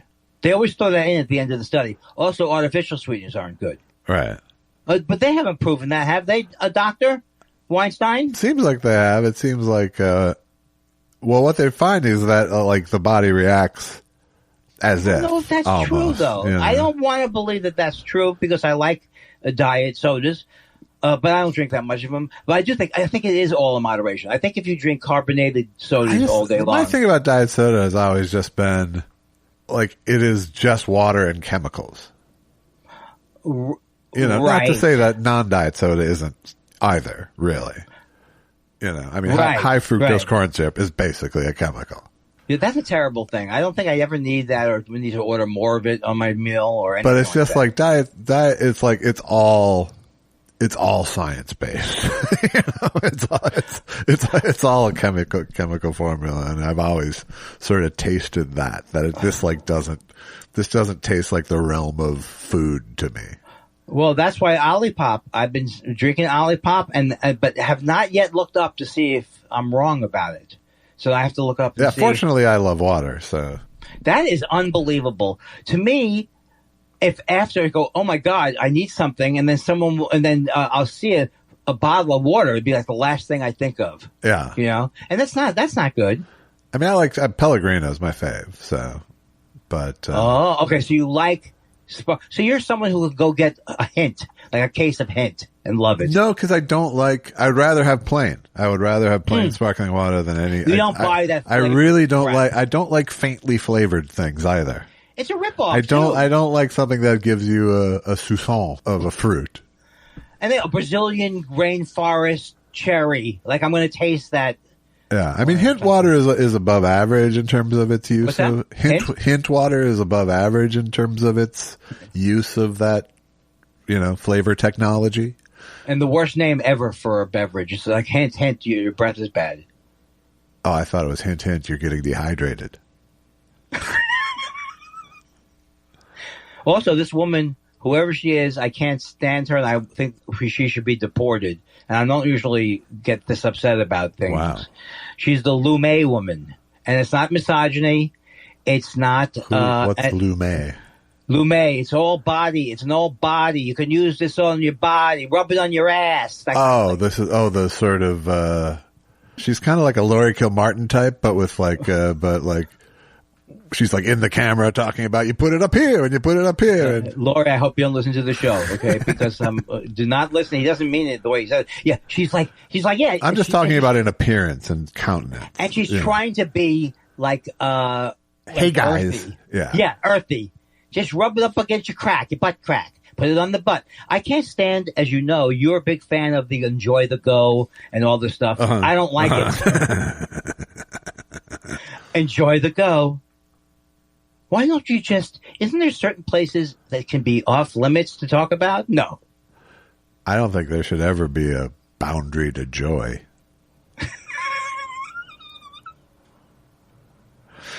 Real laugh. I don't think joy ends at the bathroom door. No, my friend. No. What you're talking about is the truth. The truth matters to you. Exactly. I'm sorry, go ahead. Nothing. I had a couple of interesting homeless person interactions this week. What happened? The first one, very unexpected interaction. I come out of CVS, and I'm kind of, with CVS, there's always generally a homeless person there, and so you're sort of in that self-protective tunnel vision mode when you come out. Right. Yeah, I'm talking on my phone. Right, even though it's just your hand. You're not even doing the prop. But she was like, there was a woman in a wheelchair surrounded by a bunch of her crop, and she was like, "Excuse me," and I tunneled out for that. I said, "Excuse me, can you help me?" And so I came out and said, I turned and said, "What's going on?" "I dropped some money," and so she had dropped. So I go over there. She goes, "Could you pick that up for me?" And she was in a wheelchair, like I said, so she couldn't pick it up. I dropped that $100 bill. She didn't say that. She did. There was a $100 bill on the ground. Was there a $100 bill there? Yes. She had dropped a $100 bill. She had. That's why it was so unexpected. Why would you? I cannot believe you took this person's $100 bill. Well, it's not like she could chase me. What do you want? This is terrible. So that was, and again, these are not judgmental stories. This is just what happened. Yes. So I gave her a $100 bill, and she was much happier after that. But she wasn't something you'd expect her to have in her possession. No. It sounds like if I was on the street, I would say something like that. No one would believe me. I lost my $100 bill. It seemed like the start of some kind of scam. Really, could you pick up my $100 bill? Yeah. All of a sudden, you're playing 3-card Monty. Right, exactly. And what was your other? The other one was more. It was just actually not really an interesting story. It was just I bought a guy a chicken. Oh, that's cool. Yeah. He was at the grocery store, and I didn't have, I said, "I don't have cash, but do you want a grocery?" He was like, "I bought a chicken." It's like, all right. That's so cool. So that is a rotisserie chicken and a couple of waters. And that's very cool, because that's what he said. Yeah, that's cool. That's what my sister's son, Ralph, would do all the time. He would do that. Yeah. Get people food and stuff like that. I saw I think there was a homeless advocates who are helping some of those people that you're talking about. Because there was a person, and it's all sad, and it's all, what I'm so afraid of is that there's such a terrible attitude about general society, not everyone in society, about homeless people. Yeah. You know what I mean? Which is so ridiculous. So I always feel like I have to tread lightly and to know that I'm not meaning this in any terrible way. But this woman was parked at the top where you go into the like near the street. And she was there like for 3 days, and just, it may have been this woman you're talking about. She was like wrapped with a whole bunch of stuff. And then I went back yesterday, and there were people helping. They were cleaning it up and helping them. And I didn't know if they were an actual specific group. Yeah. But it made me happy. That's good. Because if you think about it, the people who work with homeless people on the streets, if you think about it, it's like, how many people are there really? You know, it's like, anybody can get nervous. You see someone who's homeless over you. Of course, you get nervous, whatever the thing is. But how many are there really, if we really try to address it? And I think there's problems even now with Karen Bass. It's like nobody literally wants anybody near them who's troubled or low income housing. I don't know what I was just reading an article with someone who was building low income housing, and they were praising Karen Bass for getting it so that, you can get a project like this going. That's great. In 6 months instead of 3.5 years like it used to be. I think she's a very smart person. I like her very much, so I'm rooting for her. Yeah. But there's no way to even estimate how all of these years, specifically in LA, and the fact that I listened to talk radio in the 90s, I want to shoot myself again. But then you had these guys like John and Ken, just racist white guys on KABC, just constantly all day long talking about all these homeless people they saw. And it had to have contributed. Those guys who just like, I don't know, this argument's about it contributed, or yes, they're not good people. Yeah, well, people in LA have like no tolerance for inconvenience of any kind, so it just brings out the ugliness in people very quickly. The other thing that Speaking of inconveniences, I'm on a 2-month trial for YouTube Premium right now. Wow! No commercials, and god damn it, it's like it's truly glorious. It's like back to when YouTube was exciting to use again. Oh, so it's all the stuff you want to see without having to skip ads. Yeah, and wait for ads that are unskippable. That's so cool. It's not that cool. It's like $13 a month, but I'm on my free trial 2 months right now. So now it's glorious. But I think I will get addicted to it. Because I watch a lot of YouTube. I know. And the things that you watch on YouTube are exactly what I would want to watch on YouTube. And then I think, it's like, I can't say it would be a time suck because I spent all those years on Twitter. Yeah. But I know I'd really enjoy it. It is a time suck, but it's, it's in lieu of the television time sucking. Or whatever. But it's actually seeing things you want to see. Yeah. But I have eliminated, there was a time suck void to be filled from, social media, which I barely do ever anymore. Right. That's, it's not like I was going to get more efficient with my work or anything like that. I needed a different time suck. I'm sorry to turn on my decision to give Wikipedia money. Yeah. I gave them money. Yeah. Because you can't, you look up Wikipedia, you look up a name, you can't get off of Wikipedia once you're in. In other words, like I look up a name, if you click on the Wikipedia thing, then you have to go through all kinds of situations just to get out of that window. In other words, it's like, it's insidious in a way. I don't find that to be through Google. Oh, I don't. You use DuckDuckGo, right? No, I just go. Well, no, it's I don't. It must be a browser thing. What browser do you use? I use is usually Safari. Oh, okay. So yeah, I don't have that problem. It works like a regular web page for me.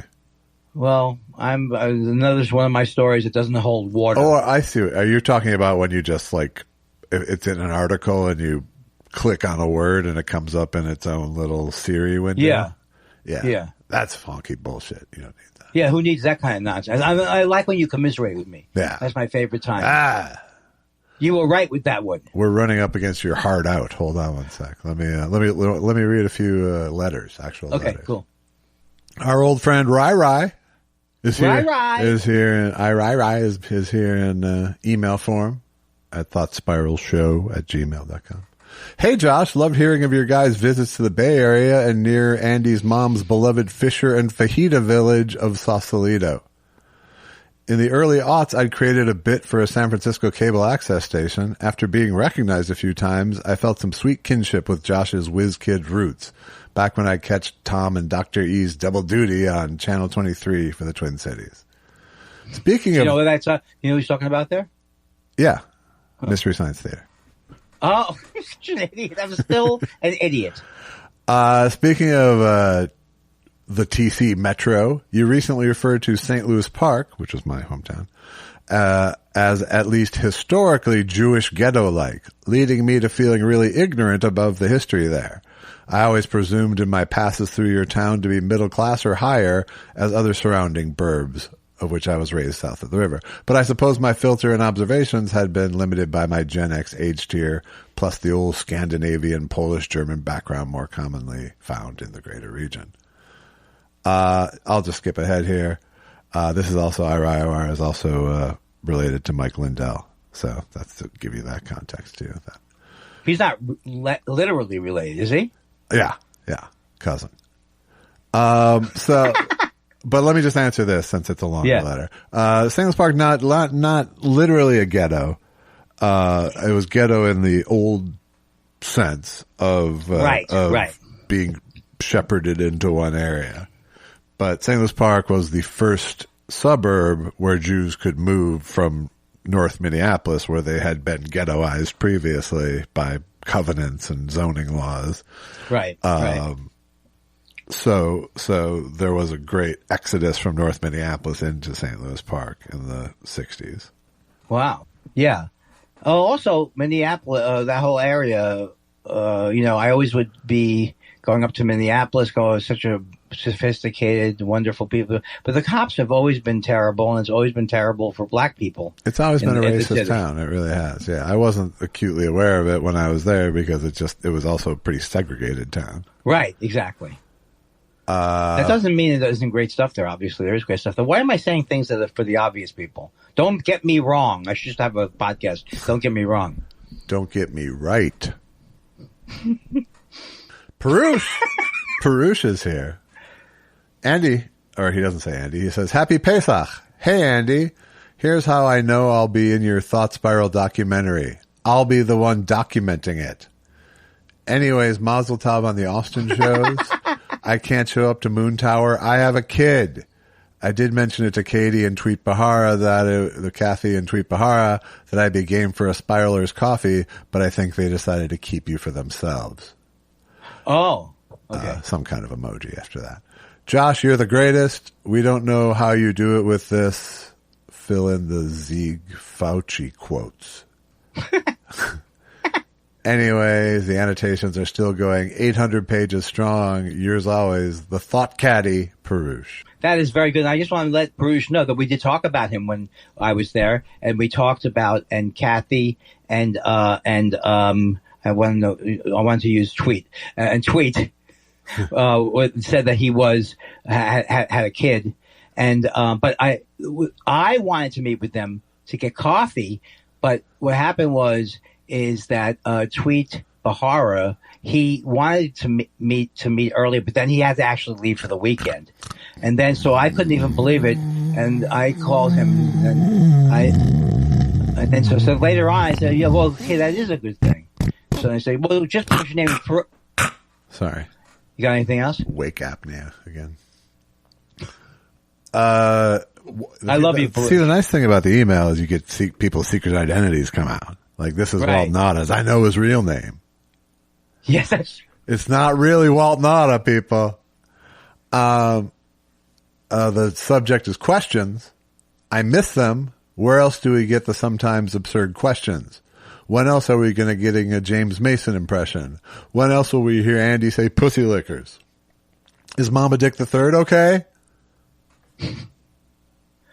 I don't know. Who's coming down on us with the language? What do you mean?